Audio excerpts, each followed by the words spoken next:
ನೆರೆದಂಥ ಎಲ್ಲ ಸಜ್ಜನ ಬಂಧು ಭಗಿನಿಯರೇ, we are celebrating our 77th return. Here there are thousands of soldiers who are on the borders even today at this point of time guarding our nation. We should not be forgetting about it. I congratulate all the faculty members and the students who did a wonderful job by enacting Operation Sindoor here. ಅಲ್ಪ ಕಾಲದಲ್ಲಿ limited ರಿಸೋರ್ಸಿನಲ್ಲೂ ಕೂಡ ಅದ್ಭುತವಾದಂತಹ ಒಂದು ನಾಟಕವನ್ನ ಪ್ರದರ್ಶನ ಮಾಡಿದ್ದೀರಾ. ನಿಮ್ಮೆಲ್ಲರಿಗೂ ಕೂಡ ಹೃತ್ಪೂರ್ವಕವಾದ ಧನ್ಯವಾದಗಳನ್ನು ಮೊದಲು ತಿಳಿಸ್ತೇನೆ. ಮಕ್ಕಳೇ, ಸಾವಿರಾರು ವರ್ಷದ ಇತಿಹಾಸ ಇರ್ತಕ್ಕಂಥ ದೇಶ ಭಾರತ ದೇಶ. ಭಾರತ ದೇಶ ಹುಟ್ಟಿದ್ದು 1947ರಲ್ಲ. ಸನಾತನ ಧರ್ಮದ ಆಧಾರದ ಮೇಲೆ ಈ ದೇಶ ಸಾವಿರಾರು ವರ್ಷಗಳಿಂದ ನಡೆದುಕೊಂಡು ಬಂದಿದೆ. ನಿನ್ನೆ ಮೊನ್ನೆ ಬಂದಂತಹ ಸಂಸ್ಕೃತಿ ಈ ದೇಶದ ಸಂಸ್ಕೃತಿ ಅಲ್ಲ. ಈ ಸಂಸ್ಕೃತಿಯ ಅಳಿವು ಉಳಿವು, the existence of this culture, this ಸಂಸ್ಕಾರ is in our hands. We are celebrating the 77th republic day. Please remember, we did not get this independence and we did not become republic only through non-violence. ತುಂಬ ಜನ ನಮಗೆ ಸ್ವಾತಂತ್ರ್ಯ ಸಿಕ್ಕಿರೋದು ಕೆಲವೊಂದು ಜನಗಳಿಂದ ಮಾತ್ರ ಅಂತ ತಿಳ್ಕೊಂಡಿದ್ದಾರೆ. ಯಾರು ನಿಜವಾಗಿ ಈ ದೇಶದ ಸ್ವಾತಂತ್ರ್ಯಕ್ಕೋಸ್ಕರ ಹೋರಾಟ ಮಾಡಿದ್ರೋ, ಯಾರು ನೇಣಿನ ಕುಣಿಕೆಯಲ್ಲಿ ತಮ್ಮ ಕುತ್ತಿಗೆಯನ್ನು ಕೊಟ್ಟು ಜೀವವನ್ನು ಕೊಟ್ಟರೋ, ಅವರು ಈ ದೇಶದ ಸ್ವಾತಂತ್ರ್ಯ ನೋಡ್ಲಿಕ್ಕೆ ಬದುಕೇ ಇರಲಿಲ್ಲ. People who really led their life and went into the gallows for the freedom of this country did not live to see free India. Whether it is Bhagat Singh, Rajguru, Sukhdev, Chapekar brothers, Madan Lal Dhingra, Ashfaq Ullah, all of them at the age of 19, 20, 21 they gave their life for this nation to have a better India, a strong India. Please remember, I'm going to tell you a bitter truth today. In 1948 ನಮಗೆ ಸ್ವಾತಂತ್ರ್ಯ ಬಂದ ನಂತರ ಈ ದೇಶಕ್ಕೆ Clement ಅಟ್ಲಿ ಅಂತ ಯಾರು 1947ನೇ ಇಸ್ವಿಯಲ್ಲಿ ನಮ್ಗೆ ಸ್ವಾತಂತ್ರ್ಯ ಕೊಡುವಂತ ಸಂದರ್ಭದಲ್ಲಿ ಬ್ರಿಟನ್ ಪ್ರಧಾನ ಮಂತ್ರಿ ಆಗಿದ್ರು, ಅವರು ಭಾರತಕ್ಕೆ ಬರ್ತಾರೆ. When he comes to India, he goes to West Bengal. At that time, West Bengal's Governor General was Panibhushan Chakravarti, Justice Panibhushan Chakravarti. Justice Panibhushan Chakravarti will ask a question to Clement Attlee. He will say, how did you give independence to India in 1947? 1947ರಲ್ಲಿ ನಮಗೆ ಹೇಗೆ ಸ್ವಾತಂತ್ರ್ಯ ಕೊಟ್ರಿ ನೀವು? India is very weak in its freedom struggle at that point of time. We failed in our 1942 Quit India movement. Nothing was happening in India. How did you give independence to India? The answer given by Clement Attlee should be remembered by everyone. He said, if at all you have got independence, it is because of Subhash Chandra Bose. Subhash Chandra Bose, Indian National Army, which had fought against the British. At that point of time in 1947, 1947ನೇ ಇಸ್ವಿಯಲ್ಲಿ, there was a famous Red Fort trial which was going on, where 3 people from the Indian National Army were investigated and they were investigated for court martial. ಯಾವಾಗ ಆ ತನಿಖೆ ನಡೀತಾ ಇತ್ತೋ ಆ ಸಂದರ್ಭದಲ್ಲಿ ಭಾರತೀಯ ಸೇನೆಯ ಸೈನಿಕರು ದಂಗೆ ಎದ್ರು. There was a revolt in Indian Army. It happened in Mumbai. It happened in different parts of India. The then British officers wrote a letter to the Britain saying that we should not be staying anymore here. The soldiers are revolting against that. They will butcher us tomorrow. So it's better to leave India.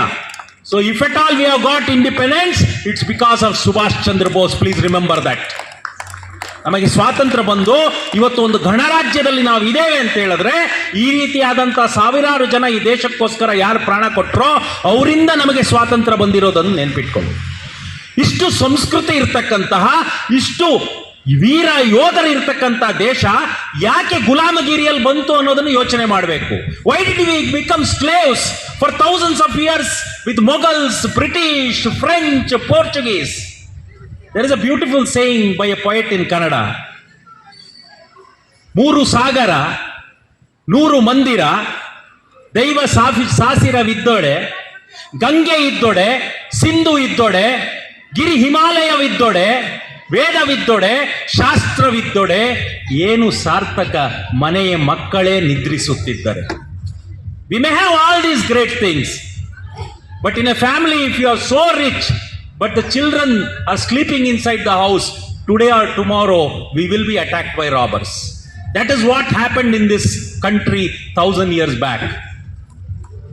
It is better to wake up now and build a better India. You showed the might of the Indian soldiers, the might of Indian army. ನಾನು 3 ಯುದ್ಧದ 3 ಸೈನಿಕರ ಬಗ್ಗೆ ಹೇಳಿ ನನ್ನ ಮಾತನ್ನು ಮುಗಿಸ್ತೇನೆ.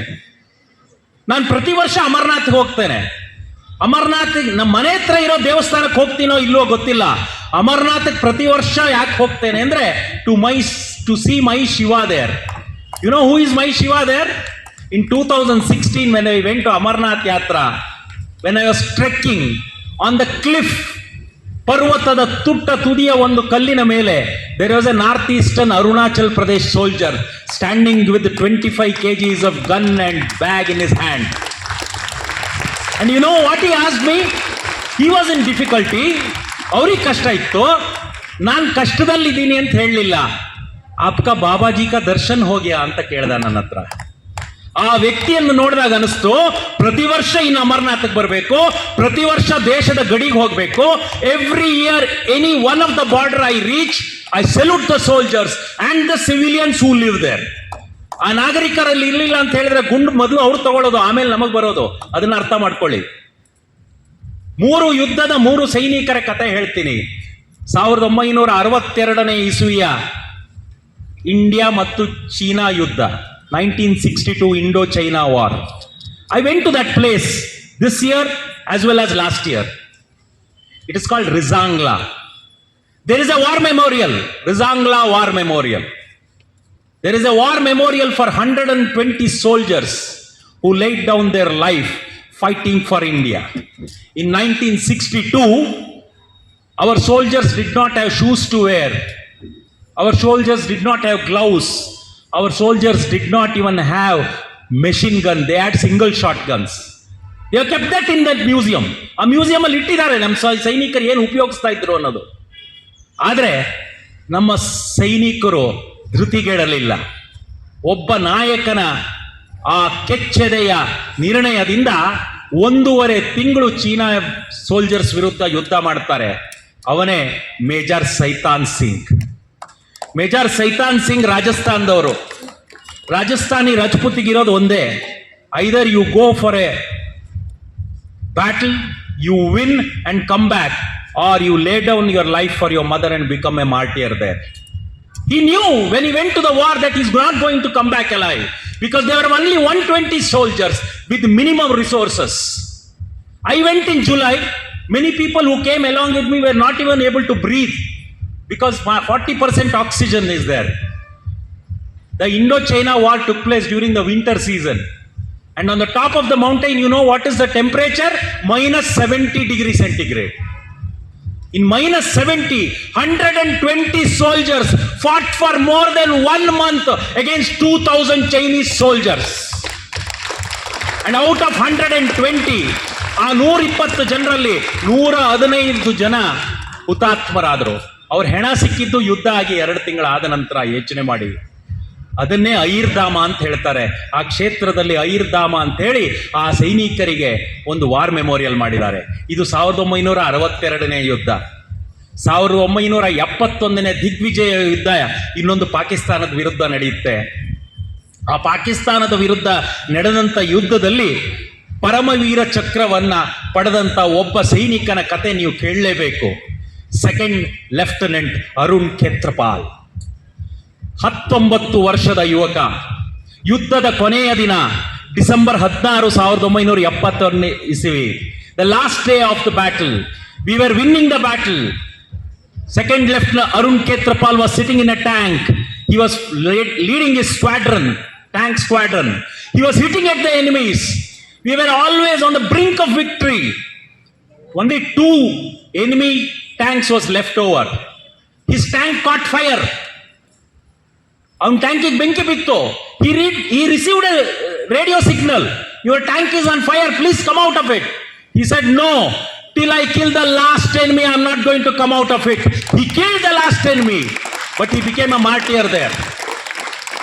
He laid down his life in Sialkot section, and his mother was waiting for son in Pune. ತಾಯಿ ಮಗ ಬರ್ತಾನೆ ಅಂತ ಪೂನಾದಲ್ಲಿ ವೆಯ್ಟ್ ಮಾಡ್ತಾ ಇದ್ರು. ಮನೆಗೆ ಅಲಂಕಾರ ಮಾಡಿದ್ರು, ಅವ್ನ ಮೋಟರ್ ಬೈಕನ್ನ ಸರ್ವಿಸ್ ಮಾಡಿ ಇಟ್ಟಿದ್ರು, ಅವ್ನ ರೂಮನ್ನ ಕ್ಲೀನ್ ಮಾಡಿ ಇಟ್ಟಿದ್ರು. ನನ್ನ ಮಗ ನಾಳೆ ದಿಗ್ವಿಜಯದೊಂದಿಗೆ ಮನೆಗೆ ಬರ್ತಾನೆ ಅಂತ. ಬಂದಿದ್ದು ಮನೆಗೆ ಅವನಲ್ಲ ರೀ, ಅವನ ಅಸ್ಥಿ ಬಂತು ರೀ, ಅಸ್ಥಿ ಬಂತು. ಈ ದೇಶಕ್ಕೋಸ್ಕರ ಪ್ರಾಣ ಕೊಟ್ಟ ಸೈನಿಕನಿಗೆ ಒಂದು ಹನಿ ಕಣ್ಣೀರು ಬಂದಿಲ್ಲ ಅಂತ ಹೇಳಿದ್ರೆ ದೇಶದಲ್ಲಿ ಬದುಕುವಂತಹ ಯಾವುದೇ ರೀತಿಯಾದಂಥ ಆ ಜವಾಬ್ದಾರಿ ನನಗಿಲ್ಲ ಅನ್ನೋದನ್ನು ನಾನು ಅರ್ಥ ಮಾಡ್ಕೊಳ್ಬೇಕಾಗಿದೆ. Second lieutenant Arun Khetarpal. ಮೂರನೇದಾಗಿ ಕಾರ್ಗಿಲ್ ಯುದ್ಧದ ನಾಯಕ. ಕಾರ್ಗಿಲ್ ಯುದ್ಧದಲ್ಲಿ ಹಲವು ದೇಶಕ್ಕೋಸ್ಕರ ಪ್ರಾಣ ಕೊಟ್ಟಂತ ವ್ಯಕ್ತಿಗಳಿದ್ದಾರೆ. ಅದರಲ್ಲಿ ಕ್ಯಾಪ್ಟನ್ ವಿಕ್ರಮ್ ಬಾತ್ರಾ ಇರಬಹುದು, ಎ ದಿಲ್ ಮಾಂಗೆ ಮೋರ್ ಅಂತ ಹೇಳಿದಂತ ವ್ಯಕ್ತಿ. ಒಂದು ಯುದ್ಧ ಗೆಲ್ತಾನೆ. He wins a particular battle 5140, one of the top. He wins. He will be having a fever of 102 degree. And his officers will say, don't go for the next battle. He said, no, ye dil mange more, sir. I would like to go to the next battle also. He leads his soldier and he conquers 4185, another peak. But he will be shot 5 bullets from behind and he laid down his life in that peak there. Captain Vikram Batra. There is one more hill there, Tiger Hill. That is one of the biggest peak there. More than 16,000 feet. ಆ tiger hill ಗೆಲ್ಲಿಲ್ಲ ಅಂತ ಹೇಳಿದ್ರೆ ಯಾರು ಕೂಡ ಲೇಗ್ ಹೋಗಕ್ಕೆ ಆಗೋದಿಲ್ಲ ಶ್ರೀನಗರದಿಂದ. ಯಾಕಂದ್ರೆ ಅಲ್ಲಿರೋದು ಒಂದೇ national highway. ಆ ನ್ಯಾಷನಲ್ ಹೈವೇ ಮೇಲೆ ಗುಂಡೊಡಿಬಹುದು ಪಾಕಿಸ್ತಾನದವರು. ಆ ಟೈಗರ್ ಹಿಲ್ ಅನ್ನ ಗೆಲ್ಲೋದಕ್ಕೆ 6 ಜನ ಹೋಗ್ತಾರೆ. 1 ತಿಂಗಳು ತಗೊಳ್ತಾರೆ. They won't be able to climb from the front of the hill. ಯಾಕಂದ್ರೆ ಶತ್ರು ಮೇಲಿದ್ದಾನೆ, ನಮ್ಮನ್ನು ನೋಡ್ಕೊಂಡು ಗುಂಡು ಹೊಡೆದು ಬಿಡ್ಬೋದು. They will try the tough route from behind Tiger Hills. Tiger ಹಿಲ್ಲಿನ ಹಿಂದೆ 1 ತಿಂಗಳು ಮಿನಿಮಮ್ ಊಟದಿಂದ ಮೇಲೆ ಹತ್ತಾರೆ. ಪ್ರತಿದಿನ ಸಂಜೆ ಆದ ತಕ್ಷಣ ಹಗ್ಗ ಕಟ್ಟೋದು ಮತ್ತು ಬಂದು ಅವರ ಬಂಕರಲ್ಲಿರೋದು. ಹೀಗೆ ಮಾಡಿ ಮಾಡಿ 1 ತಿಂಗಳಾದ್ಮೇಲೆ ಮೇಲೆ ಹೋಗ್ತಾರೆ. 6 ಜನ ಮೇಲೆ ಹೋಗ್ತಾರೆ. ಒಂದು ಬಂಕರಲ್ಲಿ ಹೋಗ್ತಾರೆ. It is a pseudo bunker, ಅಲ್ಲಿ ಯಾರು ಇರೋದಿಲ್ಲ. And they will be shot. ಶತ್ರು ಸೈನಿಕರು ಅವ್ರ ಮೇಲೆ ಗುಂಡಿನ ಮಳೆ ಸುರಿತಾರೆ. 6 ಜನ ಕೆಳಗೆ ಬೀಳ್ತಾರೆ. 6 ಜನ ಸತ್ತೋಗಿದ್ದಾರೆ. ಆದ್ರೆ ಒಬ್ಬರಿಗೆ ಮಾತ್ರ ನಾನು ಸತ್ತಿಲ್ಲ ಅನ್ನೋದು ಗೊತ್ತಿತ್ತು. ಅವನೇ ಗ್ರೆನೇಡಿಯರ್ ಯೋಗೇಂದ್ರ ಸಿಂಗ್ ಯಾದವ್. ಗ್ರೆನೇಡಿಯರ್ ಯೋಗೇಂದ್ರ ಸಿಂಗ್ ಯಾದವ್ಗೆ 13 ಗುಂಡು ಬೀಳುತ್ತೆ, 13 bullets. And the last bullet hits his chest. But thankfully he had 5 rupees coin, 2 of them. And the bullet ricocheted from there and he was not killed. His hand was hanging through a tendon. But he wanted to win the war against the enemies. Bunker ಒಳಗೆ ಬರ್ತಾರೆ ಪಾಕಿಸ್ತಾನದವರು. 6 ಜನ ಸತ್ತೋಗಿದ್ದಾರೆ ಅಂತ ತಿಳ್ಕೊಳ್ತಾರೆ. ಸತ್ತೋಗಿದ್ದಾರೆ ಅಂತ ತಿಳ್ಕೊಂಡು ಕೊನೆಗೆ ಒಂದ್ಸಲಿ ಗುಂಡು ಹೊಡೆದು ಬಿಡೋಣ ಎಲ್ಲರಿಗೂ ಅಂತ ಹೇಳಿ ಗುಂಡು ಹೊಡೆಯುವಂತ ಸಂದರ್ಭದಲ್ಲಿ ಗ್ರೆನೇಡಿಯರ್ ಯೋಗೇಂದ್ರ ಸಿಂಗ್ ಯಾದವ್ ಅವರ ಜೋಬಲ್ಲಿದ್ದಂಥ ಗ್ರೆನೇಡ್ ಅನ್ನು ತೆಗೆದು ಬಿಸಾಕಿ 6 ಜನ ಪಾಕಿಸ್ತಾನಿ ಸೋಲ್ಜರ್ಸ್ನ ಕೊಲ್ತಾರೆ. ಕೊಲ್ಲೋದು ಮಾತ್ರ ಅಲ್ಲ, ಕೆಳಗಿರ್ತಕ್ಕಂಥ ತನ್ನ ಸೈನಿಕರಿಗೆ ಗೊತ್ತಾಗಬೇಕಲ್ಲ ನಾವು ಈ ಟೈಗರ್ ಹಿಲ್ಸ್ ಅನ್ನ ಗೆದ್ದಿದ್ದೀವಿ ಅಂತ. ಜೋಬಲ್ಲಿದ್ದಂತಹ ತ್ರಿವರ್ಣ ಧ್ವಜವನ್ನ ತೆಗೆದು ಅದನ್ನ ಅಲ್ಲಿ ಮೇಲೆ ಹಾರಿಸಿ ಸೆಲ್ಯೂಟ್ ಹೊಡೆದು ಪ್ರಾಣ ತಪ್ಪಿ ಅಲ್ಲಿ ಅವರು ಜ್ಞಾನ ತಪ್ಪಿ ಬೀಳ್ತಾರಲ್ಲಿ. ಇವತ್ತು ಬದುಕಿದ್ದಾರೆ. ಬೆಂಗಳೂರಿಗೆ 4 ಸಲ ಬಂದು ಹೋಗಿದ್ದಾರೆ grenadier Yogendra Singh Yadav. Rifleman Sanjay Kumar, Vinod Pande, Vikrant Thapar, Vijay Thapar ಅವರ ಮಗ ವಿಕ್ರಾಂತ್ ಥಾಪರ್ ತಂದೆ ಪತ್ರ ಬರೀತಾನೆ, ಅಪ್ಪ ನಾನು ಯುದ್ಧ ಮಾಡ್ತಾ ಇದ್ದೀನಿ ಮೇಲೆ, ಇಲ್ಲಿಂದ ಇವತ್ತು ನಾಳೆ ನಾನು ಅಪ್ಸರೆಗಳನ್ನು ನೋಡ್ಕೊಂಡು ಹೋಗ್ಬಿಡ್ಬೋದು, ನನ್ನ ಪ್ರಾಣ ಬಿಟ್ಟು ಬಿಡ್ಬೋದು. ಒಂದ್ ಮಾತ್ರ ಮರಿಬೇಡಪ್ಪ, ನಾನೇನಾದ್ರೂ ಹುತಾತ್ಮ ಆದ್ರೆ ನಾನು ಯುದ್ಧ ಮಾಡಿದಂತ ಜಾಗ ಯಾವ ರೀತಿ ಇತ್ತು ಅಂತ ನೋಡೋದಕ್ಕೆ ಒಂದ್ಸಲಿ ಬಂದು ಹೋಗು ಅಂತ ಹೇಳ್ತಾನೆ. 2012 ಇಸ್ವಿಲಿ ಅವ್ರ ತಂದೆ ಬ್ರಿಗೇಡಿಯರ್ ವಿಕ್ರಮ್ ಥಾಪರ್ 72ನೇ ವಯಸ್ಸಿನಲ್ಲಿ he will climb that peak where his son laid down his life for this nation. That is the valour of Indian army. That is the courage of Indian army. Can everybody can become soldiers or officers? Not possible. ನಾನು 2 ಸಲ ಪ್ರಯತ್ನ ಮಾಡಿದೆ ಆರ್ಮಿಗೆ ಹೋಗ್ಬೇಕು ಅಂತ, ಆಗಿಲ್ಲ ರೀ. ಆ ತಾಯಿ ಭರತಿ ಕಟ್ಸ್ಕೊಂಡ್ರೆ ಮಾತ್ರ ನಾವು ಸೋಲ್ಜರ್ ಆಗೋದು, ಇಲ್ಲಾಂದ್ರೆ ಸಾಧ್ಯ ಇಲ್ಲ. ಆ ಪುಣ್ಯ ಮಾಡಿರ್ಬೇಕು ಈ ದೇಶದ ಒಬ್ಬ ಸೈನಿಕನಾಗಬೇಕಾದ್ರೆ. ಇಲ್ಲೂ ಎಷ್ಟೋ ಜನ ನೀವು ಆಗ್ಬೋದು, ಪ್ರಯತ್ನ ಮಾಡಿ ದೇಶಕ್ಕೋಸ್ಕರ ಸರ್ವಸ್ವವನ್ನ ಕೊಡ್ತಕ್ಕಂಥ ಶಕ್ತಿ ನಿಮ್ಮಲ್ಲಿ ಬರಬೇಕು ಅನ್ನತಕ್ಕಂಥದ್ದು ಇಲ್ಲಿರ್ತಕ್ಕಂಥ ಮಕ್ಕಳಿಗೆ ಇಲ್ಲಿನ ವಿದ್ಯಾಲಯದಲ್ಲೂ ಕಳಿಸ್ಕೊಡ್ತಾ ಇದ್ದಾರೆ. ಅದನ್ನು ಕಲ್ತ್ಕೊಳ್ಳಿ. ಎರಡನೇದು ಮುಖ್ಯವಾಗಿ ಈ ವರ್ಷ 25-26ರಲ್ಲಿ 2 ಮುಖ್ಯವಾದಂಥ ಅಂಶ ನಡೆಯಿತು. ಒಂದು, ಅಯೋಧ್ಯೆಯ ರಾಮ ಮಂದಿರದಲ್ಲಿ ಧರ್ಮಧ್ವಜ ಹಾರಿಸಿದೋದು ಇದೆಯಲ್ಲ, ಅದು 500 ವರ್ಷದ ನಮ್ಮ ಕಳಂಕರಹಿತವಾದಂಥ ಗುಲಾಮಗಿರಿಯನ್ನ ತೊಡೆದು ಹಾಕಿದ ಸಂಕೇತವಾಗಿ ಧರ್ಮಧ್ವಜ ಹಾರ್ತಾ ಇದೆ ಅಲ್ಲಿ. ಎರಡನೇದು, ವಂದೇ ಮಾತರಂನ 150ನೇ ವರ್ಷ.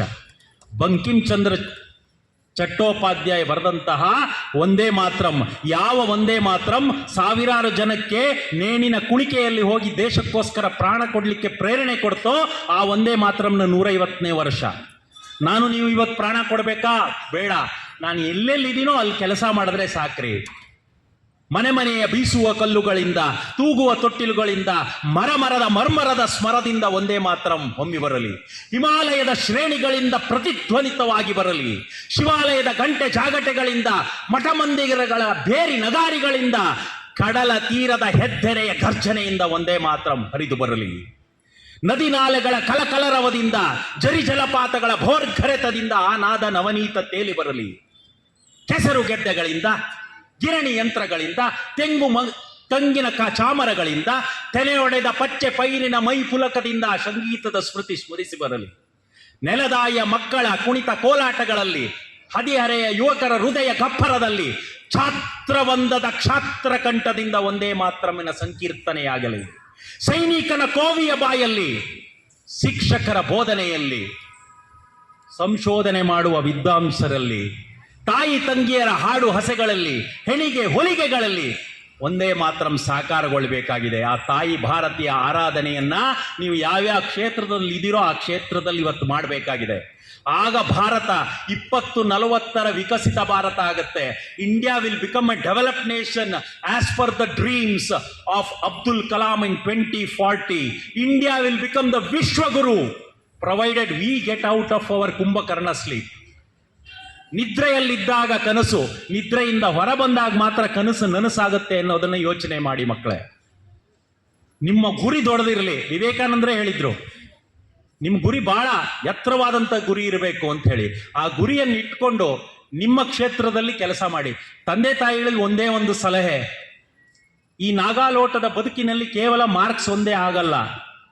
It is not just the marks which makes A man, it is character which makes A man. ಮಕ್ಕಳಲ್ಲಿ ಒಳ್ಳೆ ಸಂಸ್ಕಾರ ಸಂಸ್ಕೃತಿಯನ್ನು ಕೊಡ್ತಕ್ಕಂಥ ಕೆಲಸ ಇಲ್ಲಿರ್ತಕ್ಕಂಥ ತಂದೆ ತಾಯಿಗಳು ಮಾಡಬೇಕಾಗಿದೆ. ಇವತ್ತು ಮಕ್ಕಳಿಗೆ ವಿದ್ಯಾಭ್ಯಾಸ ಚೆನ್ನಾಗಿ ಇಲ್ಲಿದೆ, ಮನೆಯೊಳಗೆ ನಾವು ಏನು ಸಂಸ್ಕಾರ ಕೊಡಬೇಕೋ ಅದನ್ನು ಕೊಡಬೇಕಾಗತ್ತೆ. ಮನೆಯಲ್ಲಿ ಮೃಷ್ಟಾನ್ನ ಭೋಜನ ಇದ್ರೂ 3 ನಿಮಿಷದ ಮ್ಯಾಗಿ ತಿನ್ನೋ ಅಂಥದ್ದನ್ನು ಬಿಟ್ಟುಬಿಡಿ. ಮೃಷ್ಟಾನ್ನ ಭೋಜನ ಇದೆ, ಆಯುರ್ವೇದದ ಪ್ರಕಾರ ಎಂಥ ರೀತಿಯಾದಂಥ ಅಡಿಗೆ ಮಾಡ್ಬೋದು. ಅದನ್ನು ಬಿಟ್ಟು ನಾವು 3 ನಿಮಿಷದ ಮ್ಯಾಗಿ ಕೊಟ್ಟು ನಮ್ಮ ಮಕ್ಕಳಿಗೆ ವಿಷ ಕೊಡ್ತಾ ಇದ್ದೀವಲ್ಲ, ಇದು ಯಾವ ಪುರುಷಾರ್ಥಕ್ಕೆ ಅನ್ನೋದನ್ನ ನಾವು ಅರ್ಥ ಮಾಡ್ಕೊಳ್ಬೇಕಾಗಿದೆ. ಬದಲಾವಣೆ ಮನೆಯಲ್ಲಿ ಕೂಡ ಆಗ್ಬೇಕಾಗಿದೆ. ಕುಟುಂಬ ಅಂದ್ರೆ ಏನು ಅಂತ ನಿಮ್ಮ ಮಕ್ಕಳಿಗೆ ಹೇಳ್ಕೊಡಿ. What is a family? Please tell your children.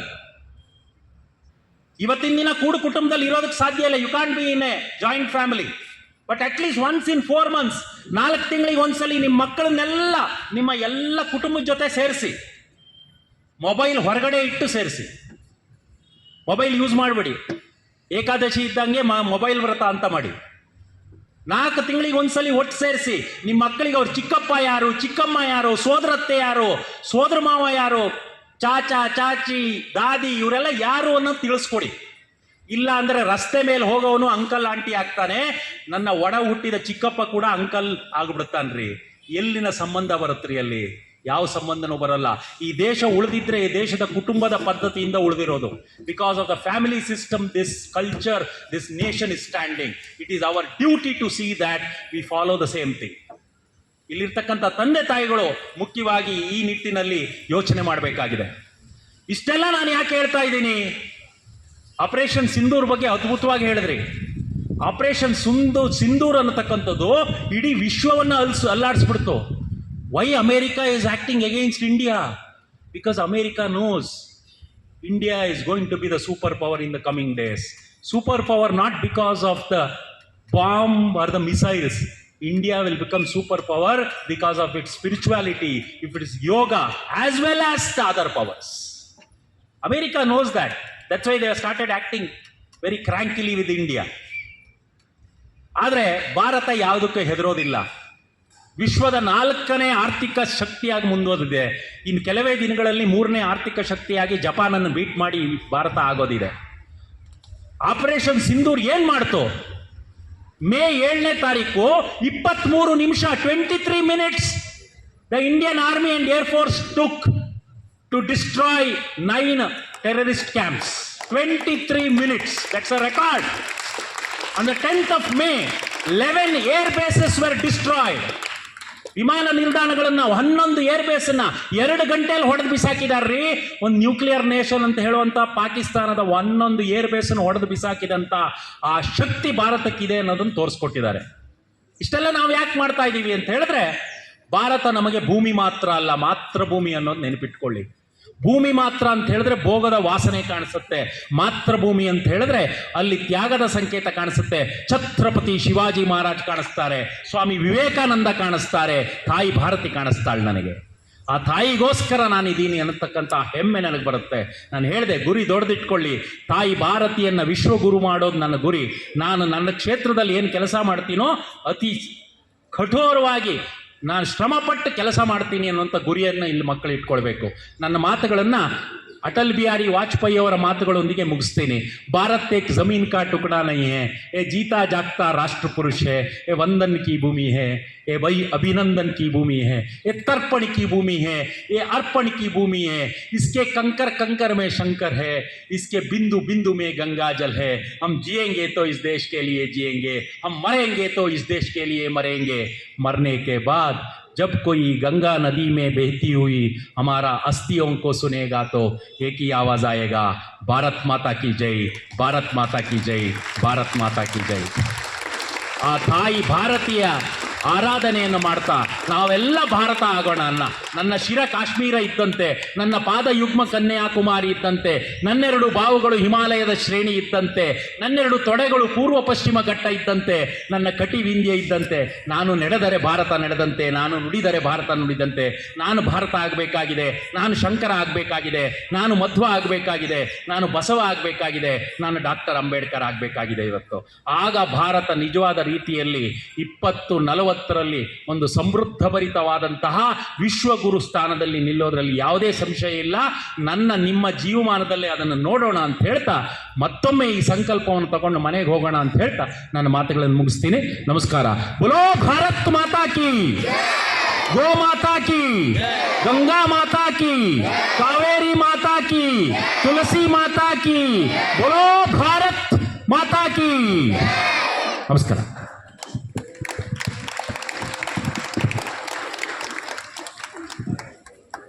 Thank you so much, sir, to bring back the Sanatana